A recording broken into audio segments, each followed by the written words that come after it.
Namaku Vira. Pengalaman mengerikan ini terjadi bertahun-tahun yang lalu.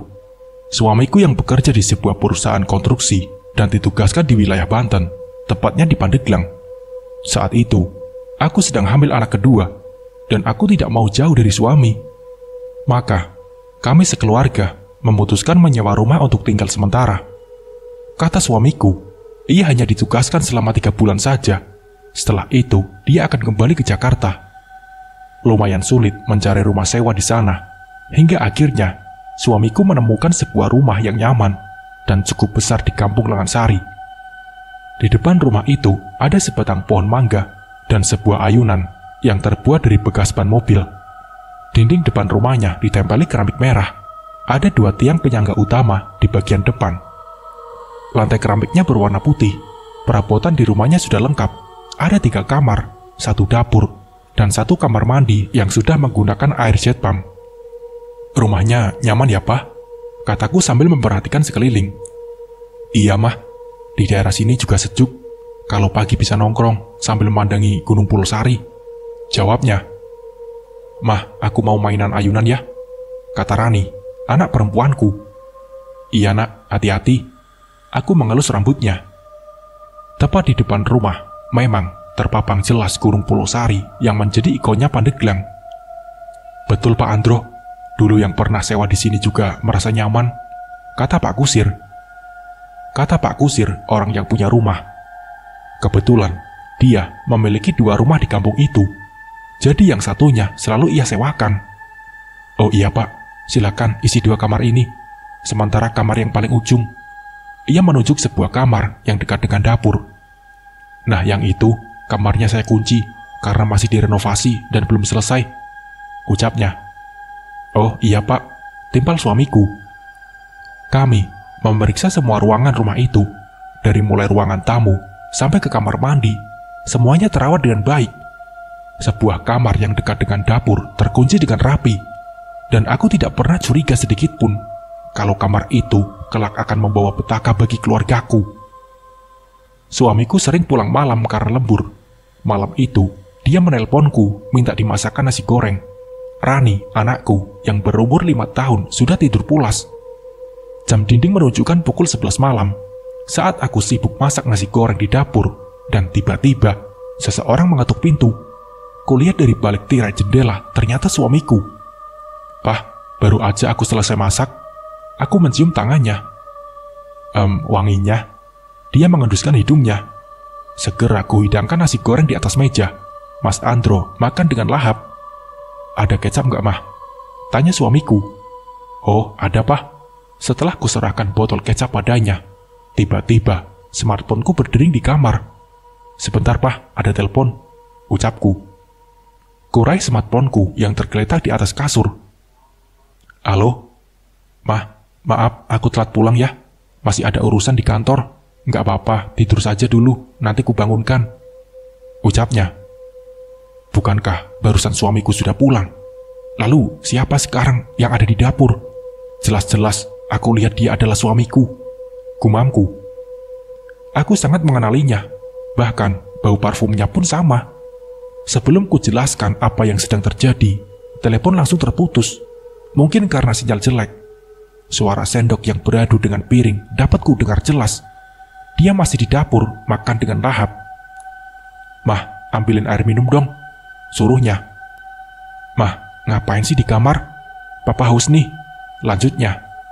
Aku beberapa kali menekan nomor telepon suamiku, tapi tetap tidak dapat tersambung. Mah, panggilnya. Suaranya sekarang berubah bukan lagi seperti suamiku, lebih menyerupai suara kakek-kakek.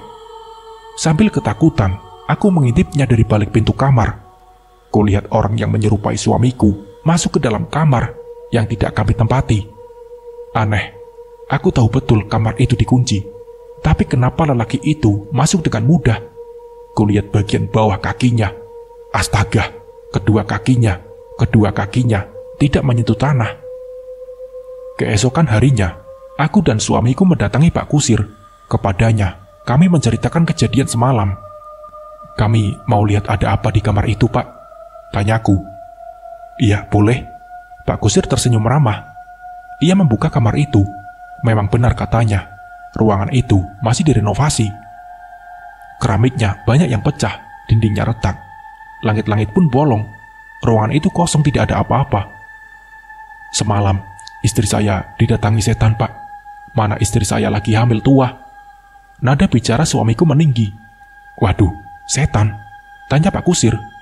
Iya Pak Kusir, dia menyerupai suamiku dan masuk ke dalam kamar ini, sahutku. Selama ini tidak pernah ada setan di kampung kami, Pak. Barangkali karena Bapak pendatang, kata Pak Kusir. Lalu bagaimana cara mengusirnya, Pak? Tanya suamiku. Banyak berdoa saja, Pak. Pastikan istri Bapak jangan sering melamun, sebab setan sangat mudah merasuki orang yang melamun, jawabnya. Oh iya, Pak. Bapak juga jangan khawatir. Saya akan bantu usir setan itu, ucap Pak Kusir. Caranya bagaimana? Tanya suamiku. Nanti sore saya akan kesini lagi, Pak. Saya harus lakukan beberapa ritual terlebih dahulu, jawab Pak Kusir. Sorenya, Pak Kusir datang lagi ke rumah. Ia membawa garam yang dibungkus plastik putih. Ia menaburkan garam tersebut ke seluruh ruangan rumah. Bibirnya bergumam membaca mantra yang tidak bisa kudengar. Bukan hanya sekeliling rumah saja, tapi juga halaman rumah. Aku benar-benar tidak menyangka kalau Pak Kusir ini ternyata sakit juga. Dari penampilannya, dia seperti orang biasa. Ia sering menggunakan sarung dan baju partai yang sudah lusuh. Juga tidak ketinggalan peci hitam yang sudah kemerah-merahan karena dimakan usia. Setelah garam ditaburkan, ia duduk sila di belakang rumah. Aku dan suamiku menyaksikannya dari balik pintu jendela dapur. Butiran menyan dibakar hingga asapnya mengepul. Pak Kusir pun lalu berdiri membelakangi pandanganku. Kulihat Pak Kusir tertunduk. Sesekali ia berbicara seperti ada seseorang yang sangat ia segani di hadapannya. Samar-samar ku dengar ia mengucapkan sesuatu. Nuhun bah, tutur Pak Kusir sambil mengangguk. Kemudian ia duduk sila kembali, membakar menyan dan menaburkan garam ke sembarangan arah. Aku penasaran dengan siapa ia mengobrol, dan sesaat kemudian ia menghampiri kami sambil tersenyum. Bagaimana Pak? Tanya suamiku. Aman Pak, makhluk gaib itu tidak akan lagi mengganggu keluarga Bapak, jawab Pak Kusir. Aku menghembuskan napas lega mendengar penjelasan Pak Kusir. Saat itu, aku berharap tidak akan ada lagi kejadian mistis di rumah itu. Namun pada suatu pagi, saat aku hendak menyapu halaman rumah, ku temukan banyak kembang kantil berserak di sekeliling rumah. Dilihat dari bentuknya, sepertinya masih segar. Barangkali seseorang menaburnya tadi malam. Aku mulai khawatir. Aku takut hal ini menjadi pertanda buruk. Aku sangat terkejut saat melihat kembang kantil bukan hanya berserak di halaman rumah, tapi juga di dalam ruangan. Aku berusaha menyapu kembang-kembang itu, dan yang paling banyak kutemukan di bawah ranjang Rani. Aku semakin khawatir saja. Mah, kok rumah kita banyak sampah? Rani pun terbangun dan menghampiriku. Itu namanya kembang kantil sayang.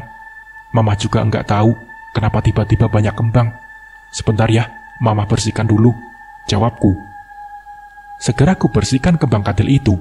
Ku masukkan kembang-kembang itu ke dalam karung, lalu membakarnya di belakang rumah. Saat sedang membakar kembang kantil, dari balik pepohonan, kulihat seorang kakek mengenakan baju lengan panjang dan celana hitam. Seluruh rambutnya terlihat sudah memutih. Kakek itu menatap ke arahku dengan tatapan tajam. Siapa dia? Buru-buru, aku masuk lagi ke dalam rumah. Tatapan kakek itu membuatku takut. Aku dan Mas Andro mendatangi rumah Pak Kusir untuk protes lagi tentang kejadian janggal yang kualami, tepatnya tentang kembang kantil tempo hari. Setibanya di sana, kami dipersilakan duduk di atas sofa yang sudah usang penuh dengan sobekan di sana-sini. Ruang tamu Pak Kusir terbilang sederhana. Dindingnya warna putih yang sudah memudar. Ada sebuah retakan pada dinding itu. Bisa jadi karena gempa bumi atau memang sudah dimakan usia. Sebuah foto berbingkai coklat dipajang pada dinding. Dapat kupastikan kalau foto itu adalah Pak Kusir dan istrinya waktu masih muda. Dari dapur, kulihat Mak Isah, istrinya Pak Kusir, membawa 2 toples rengginang dan seteguk kecil air putih. Dengan ramah, ia mempersilahkan kami untuk mencicipi makanannya. Pak Kusir duduk berhadapan dengan suamiku. Dengan berapi-api, suamiku menceritakan kejadian janggal di rumah yang kami sewa. Wah, sudah ada kembang kantil? Iya, Pak. Emangnya kenapa? Tanyaku. Itu pertanda baik, Pak. Artinya, makhluk gaib itu sudah pergi dari rumah. Senyum Pak Kusir mengembang, menampakkan giginya yang hitam berselang putih. Masa sih, Pak? Bapak nggak bohong kan? Tanyaku. Entah kenapa aku curiga. Iya, Bu. Kalau ada kembang kantil itu pertanda baik. Maisah membela suaminya. Walau ragu, aku dan suamiku mencoba untuk percaya. Sebenarnya ingin sekali kami pindah dari rumah itu, tapi sangat sulit mencari rumah sewa di sana. Setelah mencicipi makanan ringan, kami lekas pamit. Pak Kusir dan Mak Isah mengantar sampai pagar rumahnya. Pah, mereka nggak punya anak ya? Entah kenapa, tiba-tiba pertanyaan itu terlintas dalam benakku. Kayaknya nggak deh, Mah. Atau mungkin saja anaknya sudah berkeluarga. Timbal Mas Andro sambil terus jalan. Lokasi rumah yang kami sewa memang berada di ujung kampung, terpisah dengan pemukiman warga. Jadi, kalau jalan kaki ke rumah Pak Kusir, lumayan membuatku lelah. Tapi aku nggak lihat foto anaknya, Pak. Tanyaku. Iya juga sih. Ya sudah, bukan urusan kita. Yang penting kita nggak diganggu makhluk gaib itu, jawab suamiku. Aku pun mengangguk, sesekali berjinjit melangkahi jalan yang becek. Sore itu, hujan turun dengan deras. Aku bermain petak umpet bersama Rani. Awalnya, permainan itu berjalan baik-baik saja. Hingga malapetaka datang saat giliran anakku yang bersembunyi. Aku duduk di atas tempat tidur, menutup mata sambil menghitung mundur. Mama hitung ya. 5, 4, 3, 2, 1. Siap nggak siap, Mama datang, ucapku. Di mana ya anak Mama? Aku melangkah keluar kamar sambil memegangi perutku yang buncit. Ku cari di dapur. Aku yakin, biasanya Rani bersembunyi di bawah meja makan, tapi tidak ada. Atau dia sembunyi di kamar mandi. Ku cari di sana, tetap tidak ada. Mama, Mama, ku dengar suara itu dari kamarnya. Mama datang nih. Aku berjalan menuju kamarnya.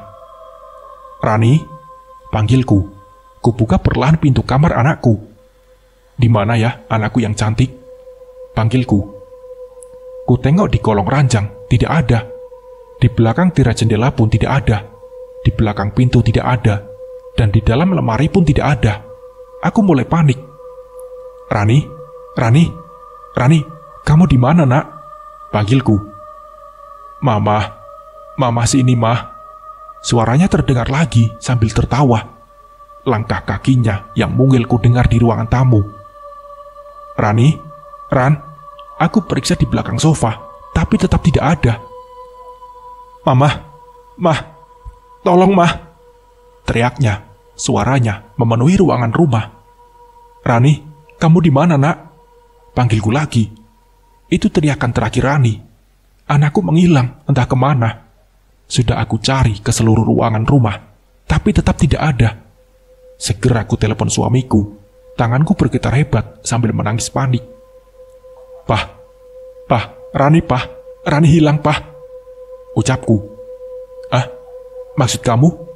Tanya suamiku. Aku tadi main petak umpet sama Rani, dan dia hilang begitu saja, Pah. Jawabku. Astaga. Oke, kamu tenang ya, aku pulang sekarang. Jawab suamiku lagi. Dan saat suamiku datang, ia langsung meminta Pak Kusir untuk membuka kamar yang sedang direnovasi. Tapi hasilnya nihil. Rani tidak ada di sana. Aku menangis dan sangat panik. Aku takut tidak dapat bertemu dengan anakku lagi. Aku mau lapor polisi, ujar suamiku. Mereka tidak akan bisa membantu, Pak. Ini urusan gaib. Aku bisa mencari keberadaan anak Bapak. Tapi aku butuh waktu, sekitar 3 hari. Aku harus melakukan beberapa ritual terlebih dahulu, ujar Pak Kusir. 3 hari berlalu, anakku belum juga ditemukan. Aku tidak mau meninggalkan rumah itu sebelum Rani kembali. Di hari keempat, tepatnya malam Jumat, Pak Kusir datang ke rumah. Ia membawa 2 ekor ayam hitam. Aku yakin dia pasti akan melakukan sesajen untuk menemukan anakku. Ia membuka kamar yang selalu dikunci. Kemudian, ia mengunci dirinya dari dalam. 2 jam berlalu, aku dan suamiku menunggu dari luar dengan perasaan cemas. Tiba-tiba saja, terdengar suara jeritan Rani dari dalam kamar. "Mama, Ma," panggilnya. "Rani, Rani." "Pak Kusir, buka pintunya, Pak," bentakku. Pak, buka pintunya, Pak." Suamiku menggedor pintu kamar itu. Pak Kusir kemudian muncul dari dalam kamar sambil membopong Rani. "Rani," aku tak henti menangis melihat kondisinya yang sangat lemas. Tidak ingin kejadian serupa menimpa kami lagi. Aku dan suamiku memutuskan untuk kembali ke Jakarta walau tugasnya belum selesai. Setelah kami kembali ke Jakarta, kukira semuanya sudah selesai, tapi ternyata belum. Banyak kejanggalan yang terjadi pada anakku. Aku sering mendengar Rani di kamarnya mengobrol sendirian. Seperti malam itu, biasanya Rani sudah tidur pulas. Aku malah mendengar dia tertawa dan berlarian di kamarnya seperti sedang bermain dengan seseorang. "Rani," aku membuka pintu kamarnya. Kulihat rambutnya acak-acakan. Selimutnya tergeletak di lantai. Ia menoleh ke arahku. "Iya, Mah. Kamu ngomong sama siapa tadi?" tanyaku. "Aku ngomong sama teman, Mah," jawabnya. "Apa? Teman? Mana?" tanyaku. "Itu, Mah." Rani menunjuk ke pojok atas dinding kamarnya. Aku tidak melihat siapapun di sana. Tapi sebisa mungkin, aku tetap berpikir yang baik-baik. Mungkin anakku sedang berimajinasi. "Tidak ada kok, Nak," ucapku. "Masa sih Mama gak lihat? Tuh, sekarang dia di belakang Mama loh," ucapnya. "Ah, kamu pasti lagi bohongin Mama ya?" Aku tersenyum sambil mengelus rambutnya. Jangan sentuh Mamaku." Rani seperti membentak seseorang. "Rani, jangan bercanda ah," kataku dengan wajah ketakutan. "Gak bercanda, Mah. Emang ada teman aku di sini," jawabnya. "Teman? Apakah makhluk gaib itu masih mengikuti keluargaku?" Aku merasa harus bicarakan hal ini dengan Mas Andro. Ku suruh Rani untuk tidur. Pintu kamarnya perlahan kututup. Namun sesaat sebelum pintu sempurna tertutup, kulihat Rani berdiri di atas kasurnya. Kedua kakinya melayang. "Rani?" panggilku. "Iya, Mah." Ia menoleh ke arahku. Aneh. Tadi jelas-jelas aku melihat kedua kakinya melayang. Tapi sekarang dia berdiri dan menyentuh kasur. "Lekas tidur," kataku singkat. Segera ku tutup rapat pintu kamarnya. Bukan kejadian itu saja yang membuatku semakin cemas dengan keadaan Rani. Dia juga sudah membawa makanannya ke kamar dan mengunci pintu dari dalam. Jendela kamarnya juga ditutup rapat, sehingga aku tidak bisa melihat apa yang ia lakukan di dalam kamarnya. "Rani, malam ini kita makan bareng ya sama Papa." Suatu hari, aku memaksanya untuk makan bersama. "Gak mau, Mah," jawabnya. "Loh, kenapa? Udah lama Mama gak makan bareng sama kamu." Aku memangku tubuh kecilnya dan membawanya ke meja makan. Dia duduk sambil tersenyum ke arahku. "Rani suka daging ayam kan?" ucap Mas Andro, menyodorkan paha ayam goreng ke piring Rani. "Rani masih kenyang, Pak," jawabnya. "Mama belum lihat kamu makan seharian," ucap suamiku. Aku memaksanya untuk memakan daging ayam. Dia malah melemparkan daging itu dan membanting piring. Kemudian berlari ke kamarnya. Ku dengar suara pintunya dikunci. Aku tertunduk. Mas Andro memelukku dari samping. "Nanti kita cari solusinya ya," kata suamiku. Suamiku belum pulang dari kantor. Tadi sore ia bilang akan lembur sampai larut malam. Di luar hujan sangat deras. Mas Andro sempat menelponku dan meminta dibuatkan nasi goreng. Namun saat hendak memasak, perutku tiba-tiba mulas. Aku menahan perut bagian bawah dengan tangan kanan. Ku panggil berkali-kali Rani untuk mengambilkan smartphone-ku. Tapi dia tidak menyahut, malah terus bermain di kamarnya. Aku meringis menahan sakit dan ambruk terlentang di lantai. "Tolong, tolong!" Suaraku parau menahan sakit yang semakin menjadi-jadi hingga terjungkal ke lantai. Rani sama sekali tidak mendengar jeritanku. Ia malah asik tertawa di dalam kamar. Aku menarik napas dalam dan mengembuskannya. Sesaat kemudian, kulihat Rani keluar dari dalam kamar. Ada yang berbeda darinya. Kedua matanya merah, senyumnya mengerikan, seperti ada yang mengendalikannya. "Wah, aku mau punya adik," kata Rani. Tanpa kuduga-duga, Rani meraih sebuah pisau dari keranjang buah. Ia mendekat ke arahku. "Ayo, cepat keluar adik. Kakak bantu ya," kata Rani. Dia menyodorkan pisau ke perutku. "Nak, jangan nak, jangan," bentakku. Keringat sempurna membasahi seluruh wajahku. "Cepat, keluar adikku. Nanti kita main bareng," ucap Rani lagi. Mata pisau menyentuh perutku. Kemudian, ia menekan pisau tersebut hingga melukai permukaan kulit. Aku berteriak kesakitan sambil menangis. Pisau itu menyayat dari bagian bawah sampai ke atas perut. Darah mengucur membasahi lantai. Tolong, Vira, astaga. Untung saja, saat itu suamiku datang. Ia langsung menepis pisau yang ada di tangan Rani. Kemudian membopongku ke mobil. Ia mengemudikan mobil dengan sangat cepat karena panik. Sementara aku masih mengarang kesakitan di kursi belakang. Rani duduk bersama ayahnya di kursi depan. Tidak ada kesedihan di wajah Rani. Ia malah menoleh ke arahku sambil senyum-senyum sendiri. Sesekali, kulihat Mas Andro melirik Rani dengan wajah cemas. Mungkin ia semakin bingung setan apa yang mengendalikan Rani sampai hendak membunuh ibunya sendiri. Sesampainya di rumah sakit, petugas rumah sakit langsung membawaku ke ruang bersalin. Untung saja, aku masih bisa diselamatkan dan bayiku juga lahir dengan selamat. Tapi, akibat luka sayatan di perut, aku harus menjalani beberapa perawatan di rumah sakit. Mas Andro ingin Rani ditangani oleh seorang psikiater. Aku setuju, karena memang semakin hari, tingkah Rani semakin aneh saja. Seperti ada yang mengendalikannya. Rani didudukkan di atas sofa di kamarnya. Aku dan Mas Andro ikut mendampingi Rani. Bu Hera, seorang psikiater, mencoba untuk berkomunikasi dengan anakku. "Rani sayang, panggil saja aku Bunda Hera. Bunda akan menemani kamu hari ini. Bunda mau ngajak Rani main sebuah game. Ayo, ikuti Bunda. Pejamkan mata Rani ya, anak pintar. Tarik napas dalam-dalam ya, lalu hembuskan," ucap Bu Hera. "Nah, Bunda mau nanya. Katanya kamu punya teman ya?" tanya Bu Hera. "Iya Bunda," jawabnya. "Memang siapa dia?" tanya Bu Hera. "Namanya Danyang Bunda," jawabnya. Aku menutup mulut, kaget sekaligus sedih mendengar pengakuan anakku. Jadi selama ini ada makhluk gaib yang mengikutinya. "Dia asalnya dari mana?" tanya Bu Hera lagi. "Dari kamar Bunda," jawab Rani. Kamar ini?" tanya Bu Hera lagi. Bukan. Suara Rani berubah menakutkan. Jelas, itu suara lelaki dewasa. Mata Rani melotot merah. Ia menghentakkan lengannya.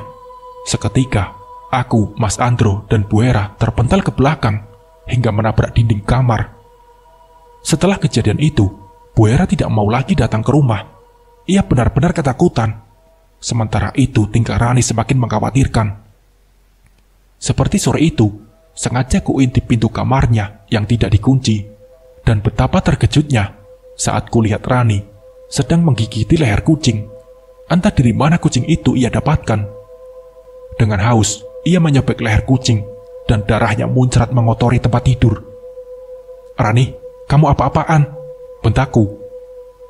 Kurebut bangkai kucing dari genggamannya. Dia menangis, meminta bangkainya dikembalikan. Sekitar mulutnya berlumuran darah. Kulempar bangkai tersebut ke tong sampah. Aku langsung menggendong Rani ke kamar mandi untuk memandikannya. Tidak kuasa menahan sedih, air mataku pun meleleh. "Kamu kenapa jadi kayak gini sekarang, Nak? Mama sedih liatnya," ucapku. Aku dan Mas Andro duduk di ruang tamu, sementara Rani dan Dika, anak bungsuku, sedang tidur siang. Segelas teh kusuguhkan ke hadapan suamiku. Wajahnya terlihat kebingungan. Kami sedang memikirkan keadaan Rani yang semakin parah. Rani bahkan sudah membunuh kucing tetangga. Ia tidak memakan dagingnya, melainkan hanya menghisap darah kucing tersebut. Anakku juga lebih senang memakan tulang ayam yang sudah kubuang ke tempat sampah. Kita coba ruqyah saja, Mah, ucap suamiku. Di ruqyah, anak kita masih kecil, aku takut kenapa-napa, jawabku. Tapi kita nggak punya cara lain, Mah, ucap suamiku lagi. Aku lihat di TV, orang yang diruqyah bisa sampai muntah-muntah. Aku takut tubuh Rani belum kuat. Aku mengerutkan kening sambil terus menimang-nimang anakku. Kita tanya Ustadz Rojidun dulu saja, kalau memang bisa. Apa salahnya kita coba? Ujar suamiku lagi. Aku tak menimpalinya. Jujur, saat itu aku sangat khawatir kalau sampai terjadi apa-apa sama Rani. Mas Andro kemudian menelpon Ustadz Rojidun, seorang ahli ruqyah di Jakarta. Ia menjelaskan beberapa hal aneh yang dialami Rani, termasuk kejadian supranatural beberapa hari yang lalu. Besok bisa, Tat? Kebetulan saya ada di rumah, kata suamiku. Iya, saya tunggu besok jam 3 sore ya, Tat. Ia menutup telepon. Besok kita ruqyah Rani, ujar suamiku. Tapi, Pak, jawabku. Percaya sama aku, Rani akan baik-baik saja, Mah, ucapnya. Sebuah karpet digelar, Rani dikerudungi. Aku sangat kasihan padanya. Wajahnya pucat, tubuhnya melemas, tidak ada lagi keceriaan di wajahnya. Setan yang mengendalikan tubuhnya harus benar-benar dikeluarkan. Ustadz Rojidun membacakan ayat Quran dan meniupkannya pada kepala anakku. Sontak saja, Rani berteriak kesakitan. Pak, cukup, Pak, kataku cemas. Mah, biarkan Ustadz menyelesaikan ruqyahnya. Kamu mau anak kita sembuh kan? Ucap suamiku. Tapi aku kasihan sama Rani, Pak, jawabku. Lebih kasihan lagi kalau dia terus-terusan diikuti setan, Mah, jawab suamiku lagi. Rani menjerit-jerit kemudian memuntahkan lendir berwarna merah. Dia berdiri sambil menampakkan wajah merah. Siapa kau? Kata Ustadz Rojidun. Jangan ganggu aku. Rani lagi-lagi mengeluarkan suara lelaki dewasa. Keluar dari tubuh anak ini, bentaknya. Tidak, bentak Rani. Aku menangis terisak-isak di pelukan suamiku. Ustadz Rojidun meraih segelas air putih di hadapannya. Disemburkan air itu pada wajah anakku, membuatnya tiba-tiba jatuh tidak berdaya. Sebenarnya memang ada makhluk gaib yang mengikuti anakmu, Pak, kata Ustadz Rojidun. Apa sekarang makhluk itu sudah pergi dari tubuh anakku, Pak Ustadz? Tanya suamiku. Iya, dia sudah keluar. Perbanyak berdoa dan membaca Al-Quran agar anak Bapak terhindar dari gangguan makhluk gaib, ucap Pak Ustadz. Iya, Pak Ustadz, kami akan melakukannya, jawab suamiku. Setelah selesai, Rani dibopong ke atas tempat tidurnya. Ia tidak sadarkan diri. Kata Ustadz Rojidun, itu hal biasa. Nanti ketika Rani bangun, dia akan sehat kembali karena makhluk gaib sudah pergi dari tubuhnya. Sesuai arahan Pak Ustadz Rojidun, jam 3 malam, aku sengaja bangun untuk sholat tahajud. Aku senang Rani tidur dengan pulas. Ia tidak lagi tertawa-tawa dan bermain sendiri tengah malam. Ku gelar sajadah di ruang tamu. Ku kenakan mukena. Perlahan ku coba untuk kusyuk. Tapi saat masih rakaat pertama, ku dengar pintu terkuak. Langkah kaki mendekat ke arahku. Sebisa mungkin, aku berusaha untuk tetap kusyuk. Pikirku, mungkin Rani terbangun dari tidurnya. Saat aku memasuki rakaat kedua, langkah kaki itu menghilang. Aku tidak lagi mendengarnya lagi. Dan entah dari mana datangnya, saat ku bangun dari sujud, tiba-tiba Rani sudah berdiri di hadapanku sambil tersenyum mengerikan. Sorot matanya tajam. Aku terkejut hingga terjungkal ke belakang. Rani, ngagetin saja. Mama kan lagi sholat, ucapku. Mas Andro mengajakku dan anak-anak untuk berkunjung ke rumah orang tuanya di Bogor. Tentu saja, aku sangat senang karena setidaknya bisa melupakan sebuah kejadian aneh yang kualami akhir-akhir ini. Rumah mertuaku terbilang cukup nyaman. Ada 2 batang pohon rambutan yang rindang di depan rumahnya dan halaman kecil yang ditumbuhi rumput hias. Setibanya di sana, Bu Fatimah, nama mertuaku, menyambut kedatangan kami di depan pintu rumahnya. Di rumah sederhana itu hanya tinggal dia seorang diri, sedangkan Pak Husen, suaminya, sudah lama meninggal. Rani, "Apa kabar sayang?" sapa mertuaku ramah.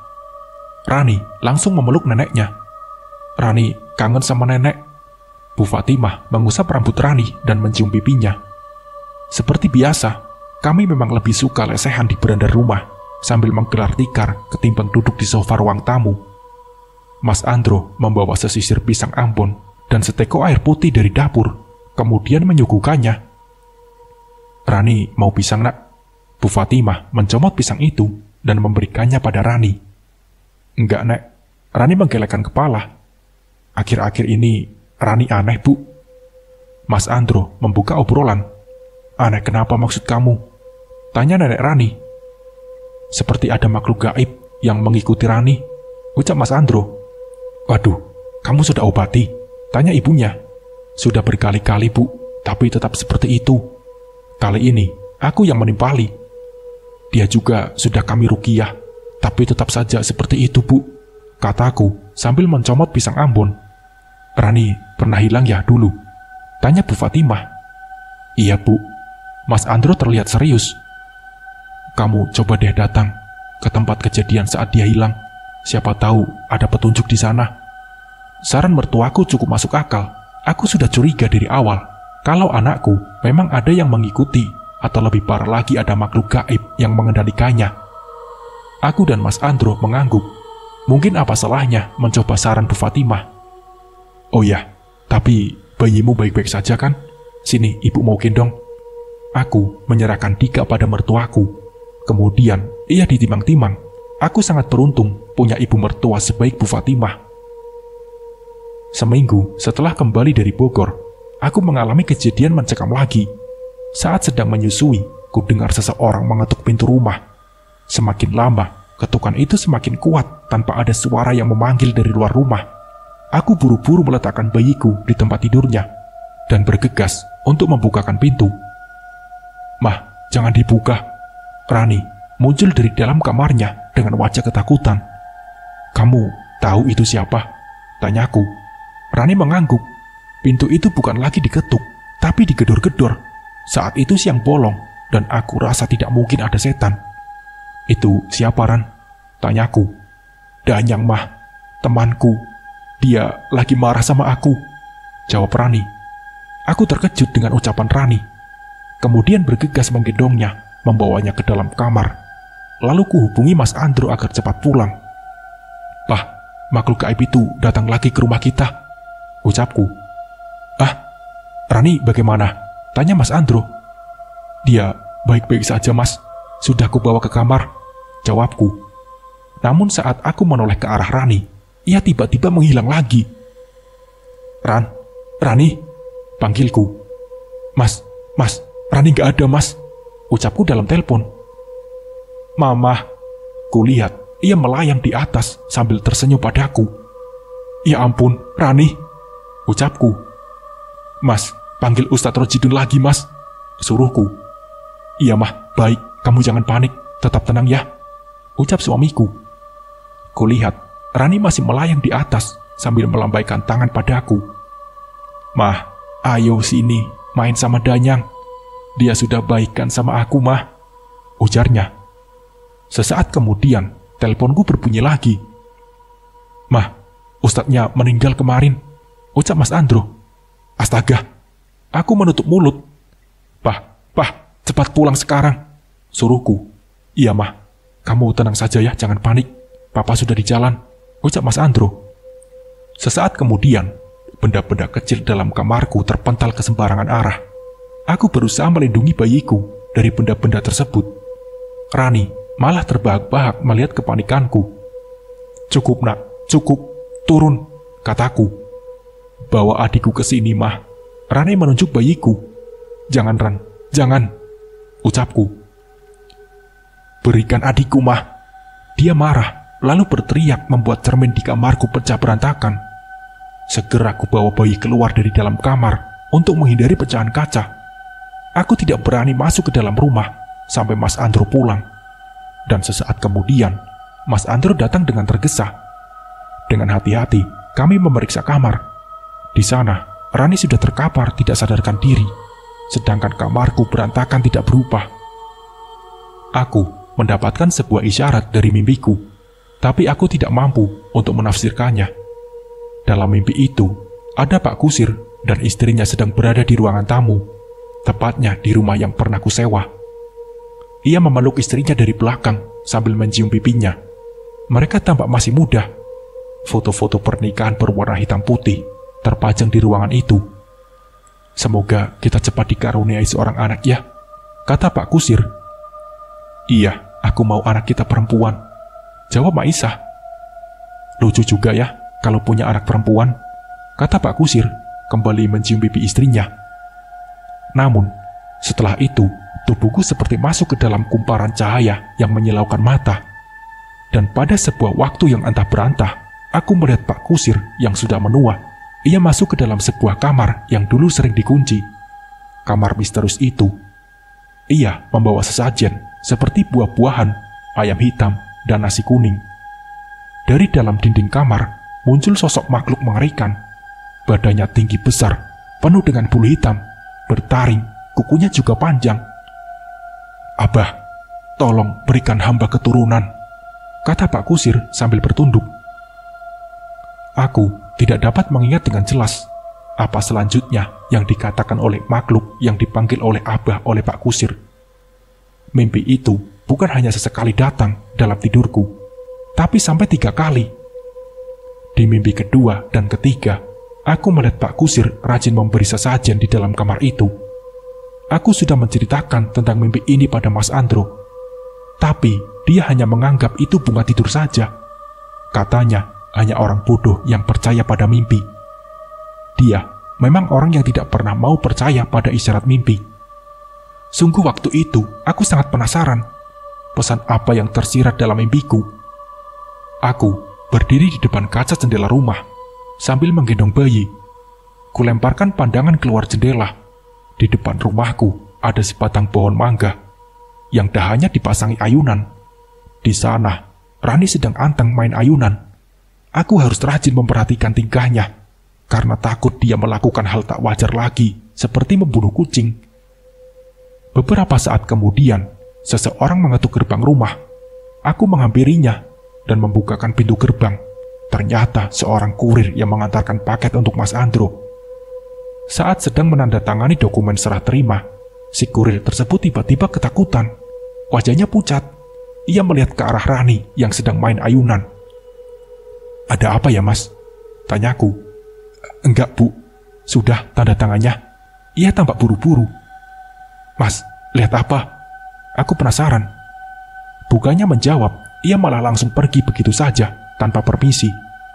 Penasaran, aku menghampiri Rani di bawah pohon. Tidak ada yang aneh darinya. Ia tersenyum manis padaku, kemudian mengayun kembali. Aku heran kenapa kurir tadi ketakutan melihat anakku. Apakah dia melihat sesuatu yang menakutkan? Entahlah, aku tidak mau ambil pusing. Di dalam rumah, kubuka paket pesanan Mas Andro. Kotak paket itu tidak terlalu besar, seperti kotak sepatu. Dan betapa terkejutnya saat kulihat isi paket tersebut. Ada sebuah keris dan secarik kertas berisi mantra-mantra dalam bahasa Jawa. Aku yakin benda mistis ini dibeli Mas Andro untuk mengusir makhluk gaib dalam diri Rani.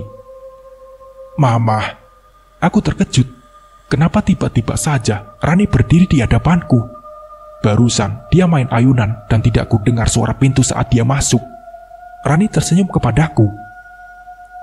"Apa itu, Mah?" ucap Rani. Sontak saja kumasukkan kembali keris itu ke dalam kotaknya. Bukan apa-apa, Nak. Ini barang pesanan Papa," jawabku. "Coba Rani mau lihat." Tangannya menggapai kotak yang kupegang. "Jangan, Rani, jangan. Nanti dimarahin Papa," ucapku. Tumben, Rani menurut. Ia tidak memaksa ingin menyentuh keris itu. Segera kusimpan kerisnya di bawah tempat tidur, sedangkan Rani kembali main ayunan. Dan lagi-lagi hal ganjil itu pun terjadi. Saat Mas Andro pulang, lalu menanyakan keris pesanannya, tiba-tiba saja keris dan kertas mantra itu menghilang entah kemana. Di malam Jumat, aku sengaja mengaji Yasin karena dipercaya dapat mengusir setan. Namun lagi-lagi aku mengalami kejadian mencekam.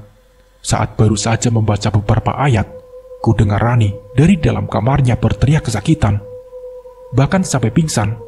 Aku pun panik dan langsung membawanya ke rumah sakit. Rani dibaringkan di ruang rawat inap.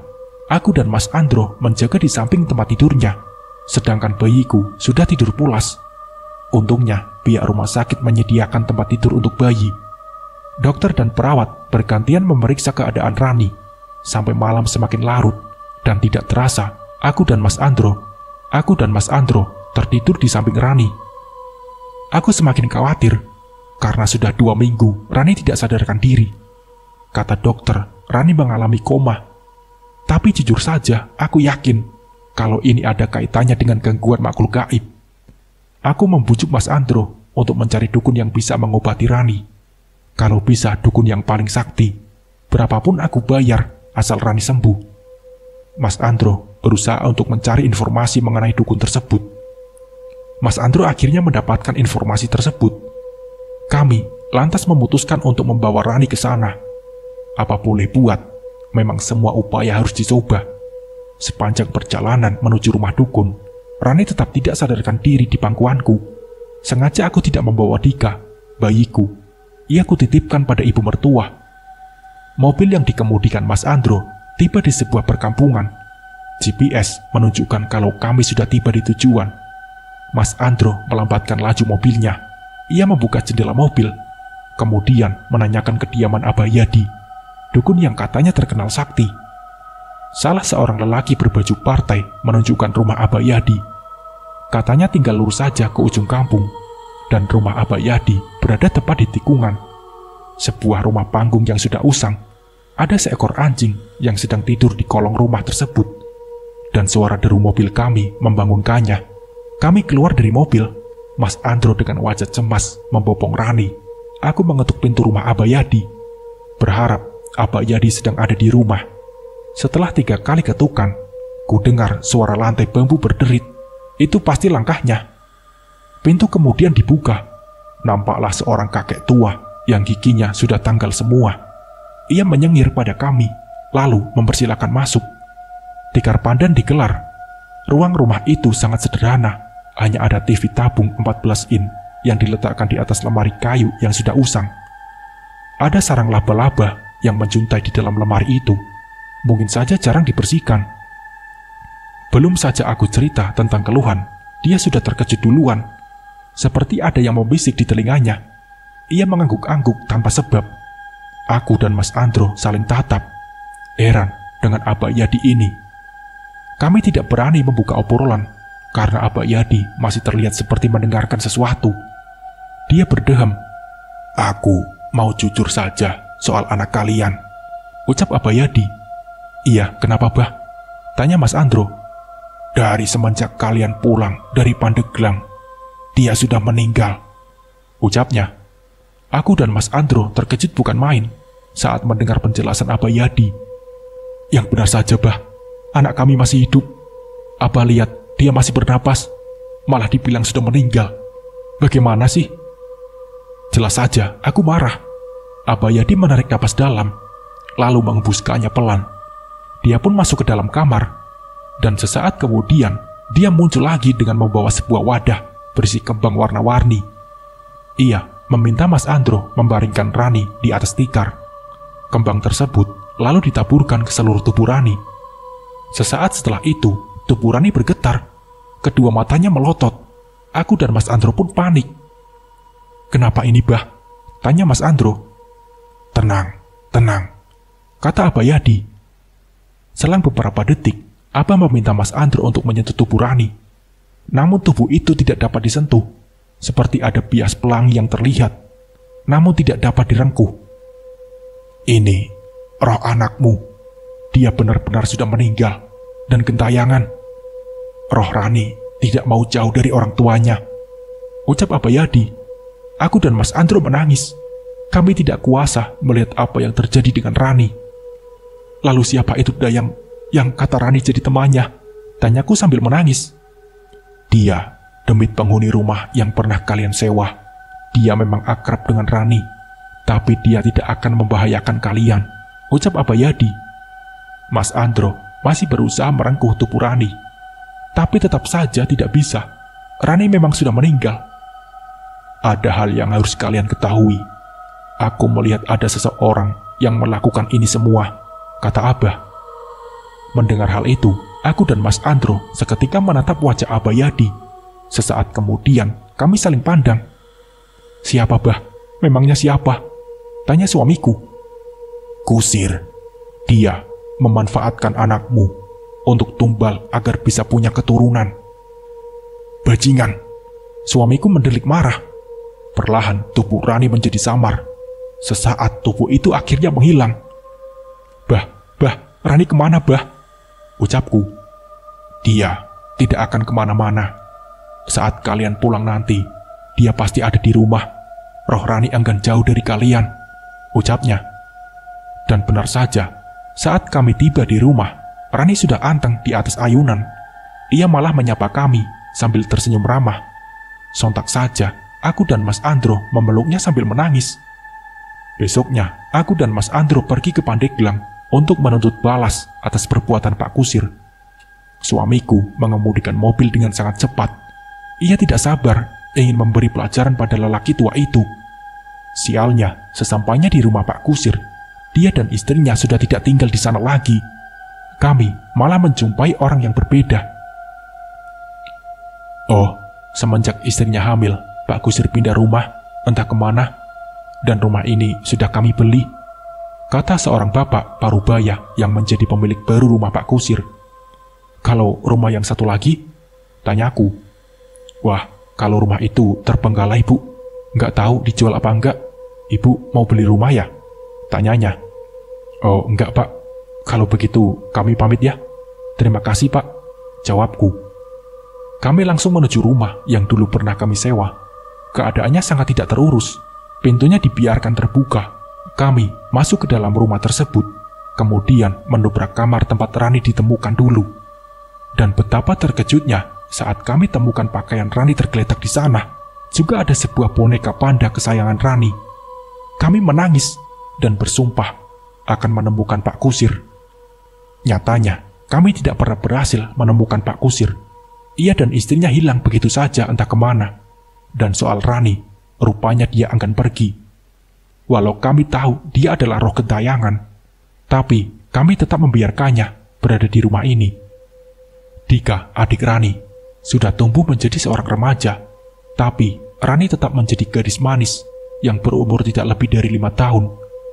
Sebenarnya, aku dan Mas Andro sudah mengikhlaskan kematian Rani, tapi kami tidak tega kalau harus mencari paranormal untuk mengusirnya dari rumah. Lagi pula, Dika sudah menerima keadaan kakaknya itu. Ia malah semakin sayang kepada Rani. Padahal ia tahu kalau kakaknya adalah seorang hantu. Dika tidak pernah takut dengan Rani. Malah sekarang yang terlihat seperti seorang kakak adalah Dika, karena tubuh Rani tidak tumbuh dan berkembang. Setiap malam, aku mendengar Rani bermain dengan teman gaibnya di dalam kamar. Suara tawa Rani sangat khas. Terkadang ia mengeluarkan suara wanita, kadang suara lelaki tua. Aku sudah maklum karena dia bukan manusia lagi. Rani juga suka merengek, ingin darah ayam segar, dan tulang belulang hewan seperti sapi dan kerbau.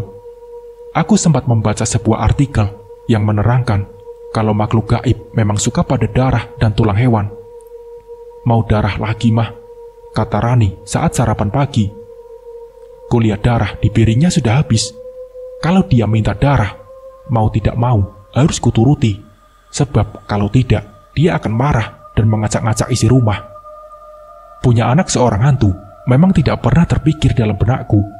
Anak tetap anak, walau berbeda alam. Kasih sayangku sangat besar kepada Rani. Hingga pada suatu hari, Mas Andro menghampiriku. Mah, sampai kapan kita mau seperti ini terus? Ucap Mas Andro. Maksud kamu apa, Pak? Tanyaku. Rani sudah meninggal bertahun-tahun lalu. Papa yakin kalau kita relakan dia pergi, dia pasti lebih tenang di alamnya. Ucap Mas Andro. Mau bagaimanapun, aku sayang sama dia, Pak. Aku tidak peduli, Pak, kalaupun dia hantu. Aku tetap sayang sama dia, kataku dengan air mata yang mulai basah. Kalau sayang sama anak kita harus merelakannya, Mah, biar dia tenang di alam sana. Ucap Mas Andro lagi. Mama sama Papa lagi ngomongin aku ya? Tiba-tiba, Rani memotong obrolan kami. Ia berdiri di depan pintu. Sekitar mulutnya penuh bercak darah ayam. Tangannya memegang tulang sapi. Enggak sayang, enggak. Aku mengusap air mata. Kulihat suamiku semakin bingung. Aku tahu, Mas Andro ingin sekali memanggil dukun, lalu mengusir Rani dari rumah. Ia ingin Rani tenang di alamnya. Tapi aku tidak sampai hati untuk mengusir anakku sendiri. Hingga sampai saat ini, setelah berpuluh-puluh tahun, Rani tetap tinggal bersama kami. Dia tidak tumbuh, juga tidak menua. Mas Andro, suamiku tercinta, meninggal dunia lebih dulu. Sedangkan Dika, anak bungsuku, tinggal di Lampung bersama istri dan anaknya. Sekarang, aku hanya seorang wanita tua yang sudah beruban dan keriput. Tidak banyak hal yang bisa kulakukan. Dan sampai detik ini, saat aku menulis kisah ini untuk kalian, Rani masih tinggal bersamaku. Ia pernah bertanya tentang apa yang sedang kukerjakan, dan aku bilang kepadanya kalau aku sedang menulis tentang kisah yang sangat indah, tentang dua kehidupan Rani, anakku tercinta. Nah, seperti itulah kisahnya. Semoga dari kisah ini kita bisa mengambil hikmah dan pembelajarannya. Mungkin cukup sekian dari saya. Wassalamualaikum warahmatullahi wabarakatuh.